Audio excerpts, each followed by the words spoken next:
Assalamualaikum warahmatullahi wabarakatuh. Perkenalkan, nama saya Nanda Teguh Junianto dengan NIM 24 dari kelas IKLC. Hari ini saya akan membahas tentang identitas nasional ataupun daerah dengan mengunjungi salah satu museum yang ada di daerah saya, yaitu Museum Cakraningrat Bangkalan. Berikut adalah wawancara yang dilakukan dengan pengurus museum dan beberapa footage yang diambil dari Museum Cakraningrat.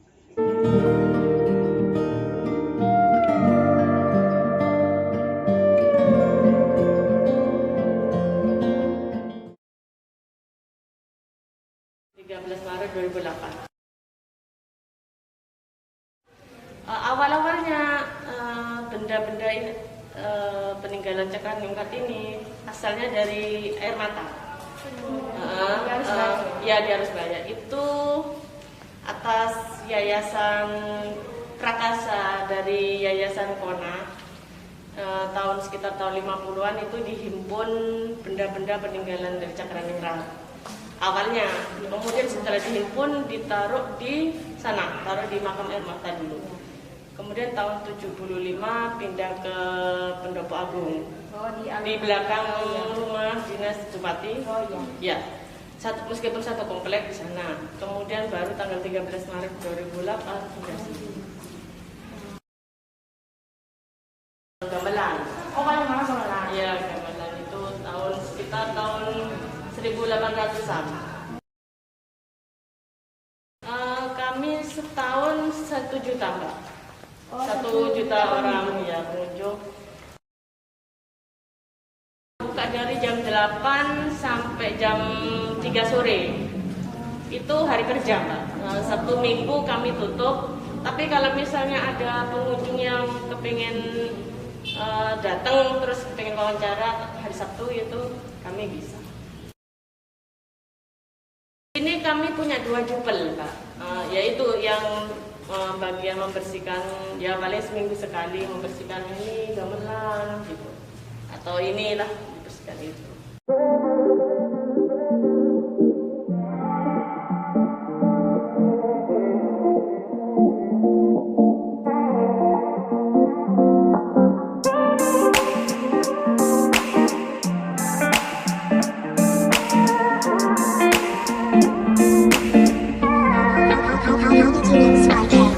动不动什么叫放弃现在 Give it another try Can't get triple light Feel upset at yourself every time 等不到的也许就是现在 You don't give a fuck Fresh around you anyway Anytime 感应就像在那手机里不停猜 L plus R input 死循环失了智的骂着他的不间断却又被他牵着鼻子走无限转是不是觉得没有他就没有 life 像失去了氧气的 candle fire Can't hold the growing knowing my desire Feel bad and say Please get out my sight I'm not your fun Can you find another scum boy And keep that in your hand now Delete the chatting records PYQ for 3 days on now Hey Do you really like me?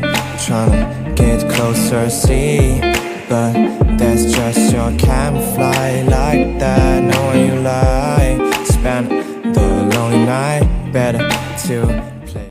Assalamualaikum warahmatullahi wabarakatuh.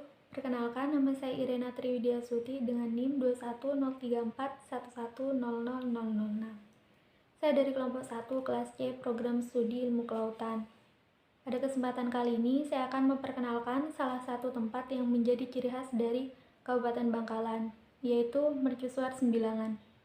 Mercusuar Sembilangan merupakan mercusuar peninggalan zaman Belanda pada masa pemerintahan ZM Willem III. Tepatnya pada tahun 1879 yang ditandai dengan plakat yang terdapat di bagian depan mercusuar ini. Mercusuar Sembilangan ini terletak tidak jauh dari pusat kota Bangkalan, berdiri di sebuah desa bernama Sembilangan di Kecamatan Socah yang hanya berjarak sekitar 8-9 km dari pusat pemerintahan Kabupaten Bangkalan. Di bagian depan bangunan mercusuar ini, terdapat prasasti yang ditempel di atas pintu masuknya. Pada prasasti itu tertera tulisan berbahasa Belanda yang menjelaskan bahwa mercusuar Sembilangan ini dibangun pada tahun 1879 semasa kerajaan Belanda di bawah pemerintahan ZM Willem III. Mercusuar ini memiliki tinggi sekitar 65 meter dengan 240 anak tangga dari 16 lantai yang ada. Dari atas mercusuar, kita dapat melihat hamparan laut Selat Madura dan hijaunya tumbuhan yang ada di kawasan pesisir Desa Sembilangan. Di sekitar mercusuar ini, kita juga bisa mencoba kuliner rujak khas Bangkalan yang dijajakan oleh masyarakat sekitar.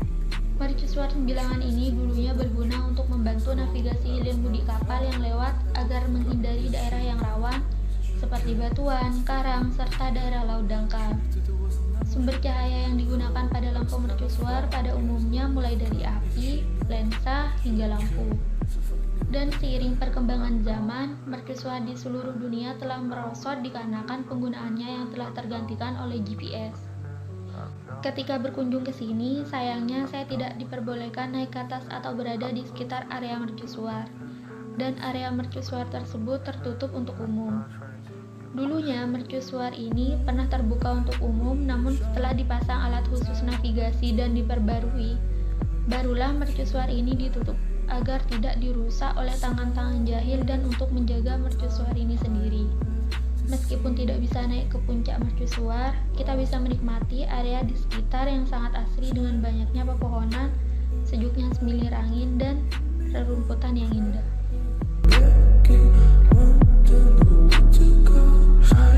Assalamualaikum warahmatullahi wabarakatuh. Perkenalkan, nama saya Abdul Jami. Saya dari kelas D Ilmu Kelautan dengan NIM akhir 125. Saya akan menjelaskan latar belakang berdirinya Gua Soekarno. Gua Soekarno termasuk salah satu wisata anyar di wilayah Madura. Gua Soekarno didirikan pada tanggal 8 Juni 2019. Teman travel tak perlu keluar banyak untuk sambangi dinasti di Kabupaten Sumeneb ini. Hanya 15.000 per orang. Bagi yang sudah penasaran, wisata gua ini berlokasi di Desa Penaungan, Kecamatan Basongsongan, Kabupaten Sumeneb. Jika kesulitan mencari tempatnya, teman travel bisa bertanya pada warga sekitar. Bentuk kekaguman pada Bung Karno. Sesuai namanya, Gua Soekarno merupakan sebuah bentuk kekaguman pada sang presiden pertama Indonesia. Dulu, beberapa pengagum putra Fajar di Sumeneb kerap menggelar diskusi tentang kehidupan beliau. Salah satunya lantas melukis wajah Soekarno di dinding gua. Gua berhiaskan gambar sang proklamator, termasuk kini dibangun sedemikian rupa hingga tampak menarik. Setelah rampung, dibuka sebagai tempat wisata dan menjadi salah satu destinasi andalan di Sumeneb. Mudah dicapai dari pusat kota. Gua Soekarno bisa ditempuh dengan menumpang mobil selama kurang lebih 40 menit dari pusat kota. Untuk sebuah destinasi anyar, aksesnya tergolong sangat mudah. Biaya masuknya pun sangat murah. Cocok untuk teman travel yang ingin berwisata bersama keluarga tercinta. Keindahan alami. Terlepas dari keberadaan lukisan Soekarno, Gua 1 ini benar-benar alami. Teman traveler hanya saja dikemas sedemikian rupa untuk menghilangkan kesan kumuh dan angker. Begitu berada di dalamnya, kalian akan merasakan rasa takjub luar biasa. Lantas apakah suasana di sana terasa pegap? Tentu saja. Assalamualaikum warahmatullahi wabarakatuh. Perkenalkan, nama saya Satria Adi Putragana. Saya dari kelas C Ilmu Kelautan dari kelompok 1 Pancasila dengan NIM 018. Di Di sini saya akan menjelaskan tentang pakaian khas Jawa atau pakaian adat Jawa. Yang pertama ada surjan. Surjan sendiri adalah pakaian adat Jawa yang memiliki sejarah cukup panjang. Pakaian ini sudah dipakai sejak zaman kerajaan Mataram Islam dan dicetuskan oleh Sunan Kalijaga. Dulunya surjan hanya digunakan oleh para kaum bangsawan dan juga para abdi keraton. Dan hingga saat ini para abdi keraton di Keraton Yogyakarta masih mengenakan pakaian surjan ini untuk melaksanakan tugasnya di keraton. Surjan sendiri memiliki kepanjangan, yakni Suraksa Janma, yang memiliki arti menjadi manusia. Modelnya menyerupai kemeja berkerah tegak dan juga berlengan panjang. Surjan umumnya terbuat dari kain lurik khas Jawa yang memiliki kombinasi warna coklat dan juga hitam. Baju surjan sering disebut sebagai baju takwa. Karena apa? Karena pada filosofinya, surjan memiliki filosofi religi, yakni memiliki 6 kancing yang melambangkan rukun iman, dan juga memiliki 2 kancing di dada bagian kiri dan juga kanan yang melambangkan 2 kalimat syahadat. Selain itu terdapat 3 kancing yang berada di dada bagian perut, dan 3 kancing tersebut tidak nampak dari depan, yang melambangkan nafsu manusia harus dikendalikan. Untuk pemakaian baju surjan sendiri bisa dilihat sebagai berikut. Selanjutnya ada pakaian Jawi Jangkep. Jawi Jangkep sendiri merupakan pakaian khas Jawa Tengah yang dikenakan pada masa Keraton Kesunanan Surakarta. Untuk pakaian Jawi Jangkep sendiri biasanya digunakan dengan pakaian seperti kemeja dengan lengan panjang dengan hiasan kuning keemasan dan juga warna hitam. Dengan bawahan biasanya memakai jari atau kain batik. Pakaian ini biasanya digunakan hanya untuk acara-acara sakral seperti acara adat. Selanjutnya ada juga pakaian beskap. Beskap adalah sama seperti Jawi Jangkep, namun beskap biasanya pada era sekarang digunakan terpisah dari Jawi Jangkep. Biasanya beskap sendiri digunakan untuk acara-acara sakral juga, tapi kadang banyak digunakan untuk acara pernikahan. Assalamualaikum warahmatullahi wabarakatuh.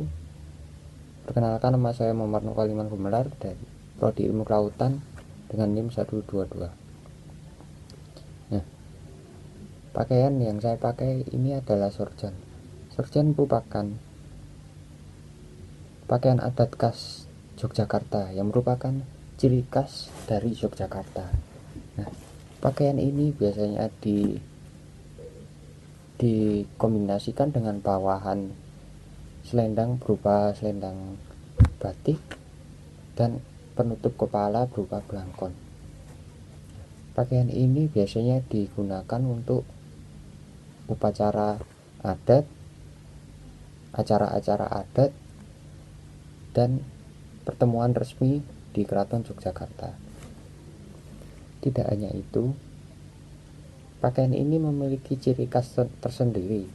Tidak heran bahwa banyak masyarakat yang suka terhadap pakaian ini karena modelnya yang unik dan memiliki ciri khas yang kuat. Tidak hanya itu, banyak anak-anak muda yang menggunakan pakaian ini untuk menjadikan. Assalamualaikum warahmatullahi wabarakatuh.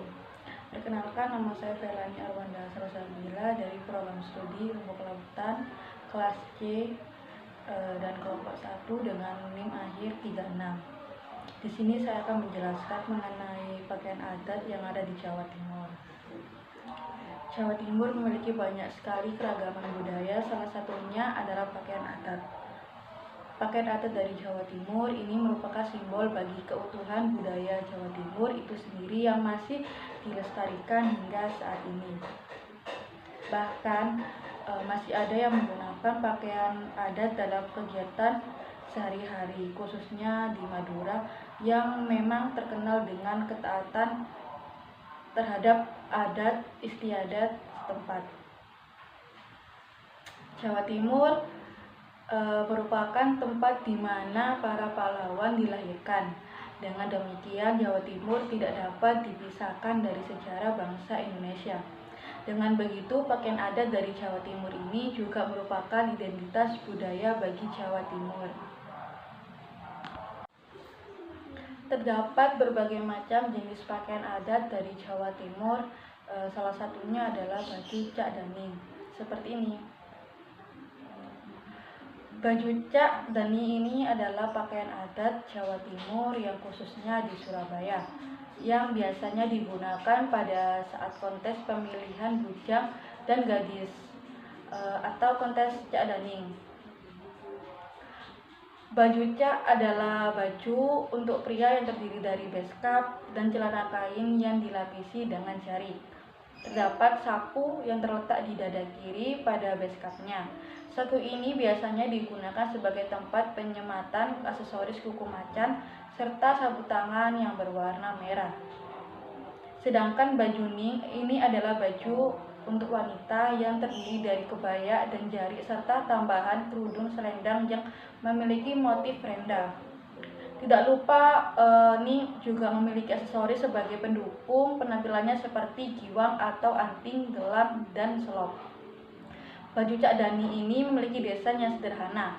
Walaupun begitu, pakaian ini dapat memberikan kesan mewah bagi para pemakainya. Itu tadi adalah penjelasan mengenai pakaian adat Jawa Timur yang bisa saya jelaskan. Kurang lebihnya saya mohon maaf. Wassalamualaikum warahmatullahi wabarakatuh. Assalamualaikum warahmatullahi wabarakatuh. Perkenalkan, nama saya Desya Intan Prasetya dengan NIM 2103411001110. Saya berasal dari kelas Ilmu Kelautan C.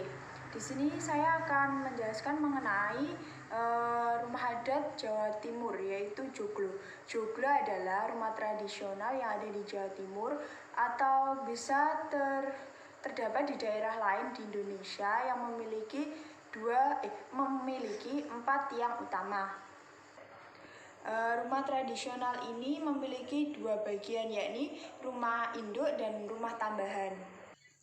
Untuk rumah induk sendiri terdiri dari beberapa bagian, yaitu yang pertama pendopo, yang kedua pinggitan, yang ketiga emperan, keempat omah dalem, kelima sentong kiwo, keenam sentong tengah, yang ketujuh sentong tengen, dan yang terakhir yaitu gandok. Untuk yang pertama yaitu pendopo. Pendopo sendiri ini terletak di bagian depan rumah. Biasanya tempat ini digunakan untuk aktivitas formal, seperti digunakan untuk pertemuan ataupun dapat juga digunakan sebagai tempat pagelaran seni. Untuk yang kedua yaitu pinggitan. Pinggitan sendiri terletak di antara pendopo dengan rumah dalem. Tempat ini digunakan sebagai jalan masuk. Di tempat ini terdapat lorong. Untuk lorongnya sendiri sering dipakai untuk pertunjukan wayang kulit. Untuk yang ketiga yaitu emperan. Bagian ini terletak antara pringgitan dan omah dalem. Emperan sendiri sering digunakan untuk menerima tamu, tempat bersantai, dan juga dapat digunakan untuk kegiatan publik lainnya. Untuk yang keempat yaitu omah dalem. Tempat ini biasa disebut sebagai omah buri. Kata omah sendiri dalam masyarakat Jawa sering digunakan dengan istilah yang mencakup arti kedomestikan.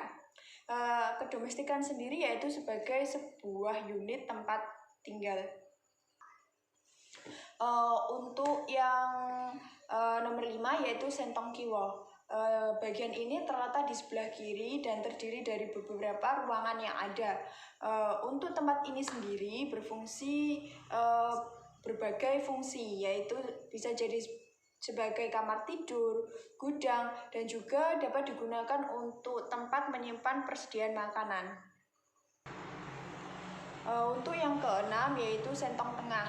Bagian ini terletak di bagian tengah bagian dalam, berfungsi sebagai tempat menyimpan barang-barang berharga yang dimiliki, seperti harta keluarga, ataupun juga dapat digunakan untuk menyimpan pusaka-pusaka yang dimiliki. Untuk yang ketujuh yaitu sentong tengen. Sama seperti sentong kiwo, baik fungsi maupun pembagian ruangannya. Untuk yang terakhir yaitu kedelapan adalah gandok. Gandok sendiri adalah suatu bangunan tambahan. Letaknya yaitu mengitari sisi belakang dan samping dari bangunan inti. Terima kasih.